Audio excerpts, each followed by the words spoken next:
Hi viewers, welcome to Triple K English channel. This is Kiran Kumar. Please subscribe my channel, share this video if you like and press bell icon for more notifications. In this video, we are going to learn an auxiliary verb do. Do అనే పదాన్ని ఎలా ఉపయోగించాలి అనేది నేర్చుకోబోతున్నాం. Auxiliary verb do. In our previous sessions, we learned some auxiliary verbs.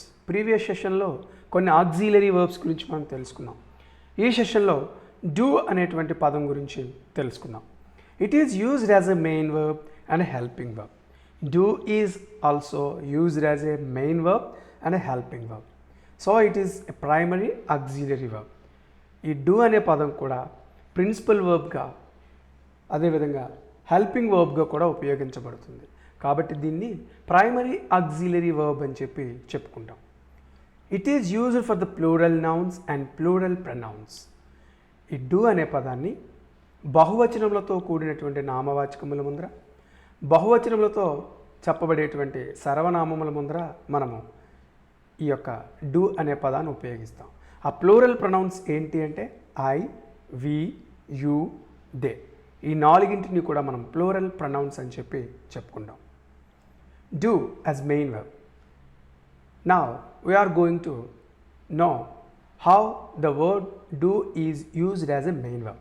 ముందుగా ఈ do అనే పదాన్ని main వర్బ్గా ఎలా ఉపయోగిస్తాం అనేది చూద్దాం. You do this work. You do this work. Ajay and Vijay do their duty. We do how they have told. You do this work. ఇక్కడ do అనే పదము మెయిన్ వర్బ్గా ఉపయోగించబడింది. నీవు ఈ పని చేస్తావు. Ajay and Vijay do their duty. Ajay and Vijay వారి బాధ్యతను నిర్వహిస్తారు. ఇక్కడ కూడా డూ అనే పదము మెయిన్ వర్బ్గా ఉపయోగించబడింది. We do how they have told. వారు ఎలా చెప్తే మేము అలా చేస్తాము. ఇక్కడ డూ కూడా మెయిన్ వర్బ్గా ఉపయోగించబడింది. ఈ 3 సెంటెన్సెస్లో కూడా డూ అనే పదము మెయిన్ వర్బ్గా ఉపయోగించబడింది. These are all positive statements. వీటిని మనము పాజిటివ్ స్టేట్మెంట్స్ అని చెప్తాం. Now we are going to know how do is used as helping verb. ఇప్పుడు ఈ డూ అనే పదము హెల్పింగ్ వర్బ్గా ఎలా ఉపయోగించబడుతుంది? They do look sad. You do like spinach. We do know him. Observe these 3 sentences. Here do is used as helping verb. What are the main verbs here? Look, like, know. Actually, do is used as a helping verb with having not. సహజంగా do అనేది ఎప్పుడు కూడా helping వర్బ్గా ఉపయోగించేటప్పుడు negative స్టేట్మెంట్స్లో not అనే పదాన్ని తీసుకొని డోంట్గా ఉపయోగించబడుతుంది. కొన్ని కేసెస్లో మాత్రమే ఈ డూ అనేది హెల్పింగ్ వర్బ్గా ఉపయోగపడుతుంది. ఆ కేస్ గురించి ఇప్పుడు మనము చెప్పుకోబోతున్నాం. ఎలాంటి సందర్భాల్లో మనం ఉపయోగిస్తామంటే ఎంఫటిక్ వర్షన్ అంటాం. ఈ ఎంఫటిక్ వర్షన్ అంటే అర్థం ఏంటంటే expressing something forcibly or clearly. ఏదో గట్టిగా మనము బల్లగుద్ది చెప్పినట్టుగా, ఏదో గట్టిగా నొక్కి ఒక్కాడించి చెప్పినట్టుగా, లేదా చాలా స్పష్టంగా ఎదటి వాళ్ళకి చాలా స్పష్టంగా అర్థమయ్యేటట్టుగా ఇదే అని చెప్పే సందర్భంలో మాత్రమే ఈ డూ అనే పదాన్ని మనం హెల్పింగ్ వర్బ్గా ఉపయోగిస్తాం. For example look at the first sentence. They do look sad. దీని అర్థం ఏంటంటే వారు విచారంగా కనిపిస్తారు అని చెప్పేసి అర్థం. యాక్చువల్గా ఇక్కడ మెయిన్ వర్బ్ లుక్ అనేది మెయిన్ వర్బ్. ఇక్కడ డూ అనే పదాన్ని తొలగించినా సేమ్ మీనింగ్ అలాగే వస్తుంది. దే లుక్ సాడ్ అన్న, దే డూ లుక్ సాడ్ అన్న సేమ్ మీనింగ్. కానీ ఇక్కడ డిఫరెన్స్ ఏంటంటే మనం చాలా స్పష్టంగా వాళ్ళకి మనము అర్థమయ్యేటట్లుగా మనం చెప్తా ఉన్నాం. దీన్ని ఎంఫటిక్ వర్షన్ అని చెప్పేసి మనం చెప్తాం. ఫర్ ఎగ్జాంపుల్ ఎవరైనా చెప్తారు వారు విచారంగా లేరు అంటారు. మనము లేదు వాళ్ళు విచారంగా ఉన్నారు అని చెప్పడానికి దే డూ లుక్ సాడ్ అనేటువంటి ఒక ఎంఫటిక్ వర్షన్ ఉపయోగిస్తాం. అలాంటి ఎంఫటిక్ వర్షన్ ఉపయోగించేటప్పుడు ఈ డూ అనే పదాన్ని మనం హెల్పింగ్ వర్బ్గా ఉపయోగిస్తాం. You do like spinach. నీకు స్పినచ్ అంటే ఇష్టం, నీకు తోటకూర అంటే ఇష్టం అని చెప్పేసి మనం అంటాం. ఎదుటి వ్యక్తిని ఎవరైనా అంటారు నీకు స్పినచ్ అంటే ఇష్టం లేదు అన్నప్పుడు నీకు స్పినచ్ అంటే చాలా ఇష్టం అని ఒక ఫోర్స్ఫుల్గా, ఒక క్లియర్లీగా ఎంపటిక్ వర్షన్లో చెప్పడానికి యూ డూ లైక్ స్పినచ్ అని చెప్పేసి మనం చెప్తాం. We do know him. For example ఎవరైనా అతను గురించి మనకు తెలియదు అంటాం, లేదు మాకు తెలుసు అని చెప్పడానికి వీ డూ నో హిమ్ అంటాం. For example we know him అంటే అతను మాకు తెలుసు అని మనము క్యాజువల్గా చెప్పినట్టుగా అర్థం. ఎవరైనా ఫర్ ఎగ్జాంపుల్ అతను మీకు తెలియదు అన్నప్పుడు మనం లేదు అతను మాకు తెలుసు అని చెప్పడానికి, స్పష్టంగా ఒక ఫోర్స్ఫుల్ వేలో చెప్పడానికి వీ డూ నో హిమ్ అని చెప్పి మనము వారితో గట్టిగా చెప్పినట్టుగా మన భావాన్ని వారు వ్యతిరేకించినప్పుడు లేదు ఇలా అని చెప్పి వాళ్ళకి స్పష్టంగా మనం తెలియజేసే సందర్భాల్లో మాత్రమే ఎంఫటిక్ వర్షన్ అంటాము. దీన్ని కాంట్రాస్ట్ విత్ అదర్స్ అంటాము. అలాంటి సందర్భాల్లో ఈ యొక్క డూని మనము హెల్పింగ్ వర్బ్గా మనము యూజ్ చేయడం జరుగుతుంది. These are all positive statements. ఇవన్నీ కూడా positive statements. They do look sad, you do look spinach, we do know him. Here do is used as a helping verb in view of an emphatic version. Emphatic means expressing something perceptibly or clearly. Do in negative statements.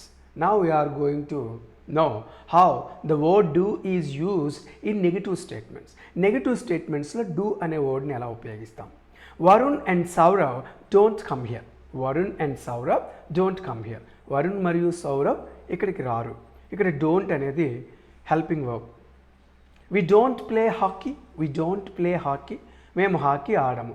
ఇక్కడ don't అనేది helping verb. I don't like her. ఆమె నాకు ఇష్టం లేదు. ఇక్కడ don't అనేది helping verb. Observe చేసినట్లయితే ఈ నెగటివ్ స్టేట్మెంట్స్లో కాదు అని చెప్పడానికి మనము డూని హెల్పింగ్ వర్బ్గా ఉపయోగిస్తాం. ఎలాంటి సందర్భాల్లో?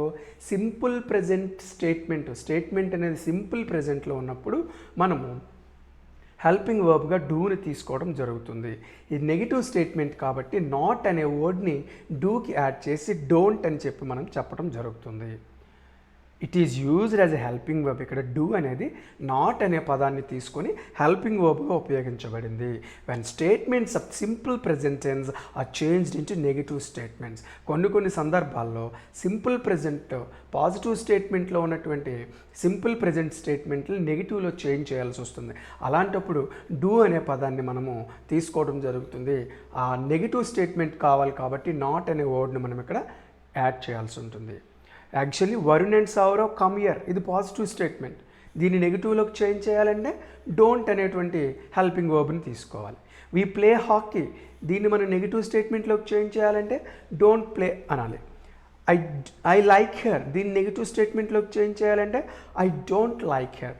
ఈ విధంగా పాజిటివ్ స్టేట్మెంట్స్లో సింపుల్ ప్రెజెంట్ టెన్స్ ఉన్నప్పుడు వాటిని నెగిటివ్ స్టేట్మెంట్స్లోకి చేంజ్ చేయాలంటే ఈ డూ అనే పదానికి నాట్ అనే పదాన్ని తీసుకొని మనము హెల్పింగ్ వర్బ్గా ఉపయోగించాల్సి ఉంటుంది. Do interrogative sentences. Yes or no మనకి తెలుసు. ఇంట్రాగేటివ్ సెంటెన్సెస్ ఆర్ అనేది 2 types, yes or no, WH questions. In yes or no we're going to know how to use the word do in yes or no statements.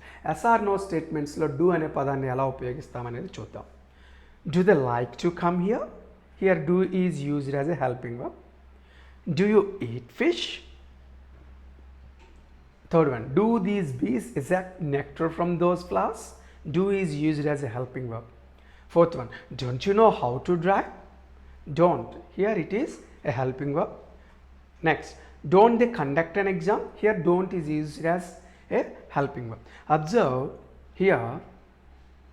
the 5 statements. ఈ 5 statements గమనిస్తే these are interrogative yes or no questions. మనము positive స్టేట్మెంట్స్ని లేదా negative స్టేట్మెంట్స్ని yes or no question ఫామ్లోకి మార్చేటప్పుడు ఆ simple ప్రెజెంట్లో ఉండేటువంటి ఆ పాజిటివ్ స్టేట్మెంట్స్ని మనము ఇంటరాగేటివ్ ఎస్ ఆర్ నో అనేటువంటి క్వశ్చన్ ఫామ్లోకి చేంజ్ చేసేటప్పుడు మనము డూ అనే బీ ఫామ్ని ఇక్కడ క్వశ్చన్ ఫామ్లో ఉపయోగించడం జరుగుతుంది. ఫర్ ఎగ్జాంపుల్ ఇక్కడ ఫస్ట్ డూ క్లోజ్ చేయండి. They like to come here, ఇది పాజిటివ్ స్టేట్మెంట్. దీన్ని మనం ఎస్ఆర్ నోలో క్వశ్చన్లోకి మార్చాలి అంటే డూ అనే పదాన్ని తీసుకోవాలి. Do they like to come here, వారు ఇక్కడికి రావడానికి ఇష్టపడతారా? డూ యూ ఈట్ ఫిష్, నువ్వు ఫిష్ తింటావా? డూ దీస్ బీస్ reject nectar from those flowers, ఈ బీస్ ఆ యొక్క ఫ్లవర్స్ నుంచి ఆ నెక్టర్ని, ఆ పుప్పొడిని తీస్తాయా? Don't you know how to drive, ఇక్కడ ఫస్ట్ 3 స్టేట్మెంట్స్ కూడా మనకి పాజిటివ్ స్టేట్మెంట్స్గా భావిస్తాం. ఈ next 4 and 5 statements negative statements. Don't you know how to drive, ఎలా డ్రైవ్ చేయాలో నీకు తెలియదా? Don't they conduct an exam, వారు ఎగ్జామ్ కండక్ట్ చేయరా? Here do and don't as helping verbs in interrogative sentences. ఇక్కడ డూ అనే పదాన్ని, డోంట్ అనే పదాన్ని ఇంటరాగేటివ్ ఎస్ ఆర్ నో స్టేట్మెంట్స్లో మనం హెల్పింగ్ వర్బ్స్గా ఉపయోగించడం జరిగింది.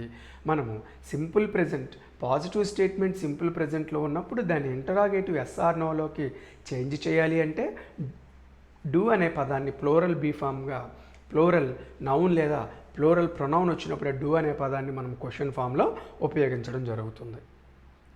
Just observe the transformation.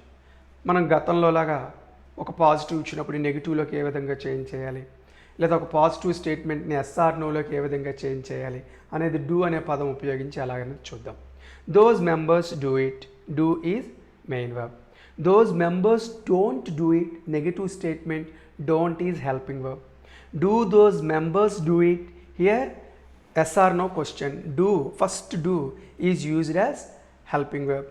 Don't those members do it, negative statement is converted into SR no negative statement. Don't is used as helping verb. గమనించండి, those members do it, do అనేది ఇక్కడ first స్టేట్మెంట్లో main వర్బ్గా ఉపయోగపడింది. దీన్ని మనం నెగిటివ్ స్టేట్మెంట్లోకి change చేయాలి అంటే మనము హెల్పింగ్ వర్బ్ని తీసుకోవాలి. అందుకే మరలా అదే హెల్పింగ్ వర్బ్ని, డూ అనే హెల్పింగ్ వర్బ్ని తీసుకొని నాట్ యాడ్ చేసాం. Those members don't do it, ఆ సభ్యులు దీనిని చేయరు, ఆ సభ్యులు దీనిని చేస్తారా, ఈ పని చేస్తారా అనడానికి do those members do it, helping వర్బ్గా అదే వస్తుంది, do those members do it. Negative స్టేట్మెంట్ని మనము ఎస్ఆర్ నోలోకి కన్వర్ట్ చేయాలి అంటే don't those members do it, ఆ డోంట్ అనే పదాన్ని మనం సబ్జెక్ట్ ముందరకు తీసుకువెళ్ళి don't those members do it అని చెప్పి ఉపయోగిస్తాం. సో డూ అనే పదం వచ్చినప్పుడు, డూ అనే మెయిన్ వర్బ్గా వచ్చినప్పుడు ఈ విధంగా ఉంటుంది. కొన్ని సందర్భాల్లో డూ అనేది మెయిన్ వర్బ్గా రాదు. సెకండ్ సెంటెన్స్లో చూద్దాం. We want to live here, ఇక్కడ వాంట్ అనేది మెయిన్ వర్బ్, డూ అనే పదం లేదు, ఇది పాజిటివ్ స్టేట్మెంట్. మరి ఇలాంటి పాజిటివ్ స్టేట్మెంట్ని నెగిటివ్లోకి చేంజ్ చేయాలంటే సింపుల్ ప్రెజెంట్ టెన్స్ కాబట్టి ఇప్పుడు మనం డూ అనే పదాన్ని తీసుకోవాలి. అందుకే డూకి నాట్ చేర్చాలి. We don't want to live here, we don't want, మేము నివసించాలనుకున్నాము, పాజిటివ్ స్టేట్మెంట్. మేము నివసించాలనుకోలేదు, డోంట్ వాంట్. మేము నివసించాలనుకున్నామా, question form, do we want to live here. మేము నివసించాలనుకోలేదా, don't we want to live here. Observe చేయండి, ఇక్కడ ఫస్ట్ సెంటెన్స్లో ఉన్నటువంటి ప్యాటర్న్స్కి సెకండ్ సెంటెన్స్లో ఉన్న ప్యాటర్న్స్కి డిఫరెన్స్ ఉంది. ఫస్ట్ సెంటెన్స్లో ఉన్న ప్యాటర్న్స్లో డూ అనేది మెయిన్ వర్బ్గా ఉంది. ఇక్కడ సెకండ్ సెంటెన్స్లో ఉన్న ప్యాటర్న్లో డూ అనేది మెయిన్ వర్బ్ కాదు, వాంట్ అనేది మెయిన్ వర్బ్. అలాంటి దాన్ని మనం నెగిటివ్ స్టేట్మెంట్లోకి చేంజ్ చేసేటప్పుడు డోంట్ వాంట్ అన్నాం. దాన్ని ఎస్ఆర్ నోలోకి చేంజ్ చేసేటప్పుడు, పాజిటివ్ని ఎస్ఆర్ నో క్వశ్చన్లోకి చేంజ్ చేసేటప్పుడు డూ వీ వాంట్ అన్నాం. నెగిటివ్ని ఎస్ఆర్ నోలోకి చేంజ్ చేసేటప్పుడు డోంట్ వీ వాంట్ అన్నాం. సో ఈ విధంగా ట్రాన్స్ఫర్మేషన్ అనేది మనకి ఉంటుంది. అబ్జర్వ్ చేయగలరు. నెక్స్ట్ సెషన్లో వేరే వర్డ్తో మనము మీట్ అవుదాం. Thank you very much.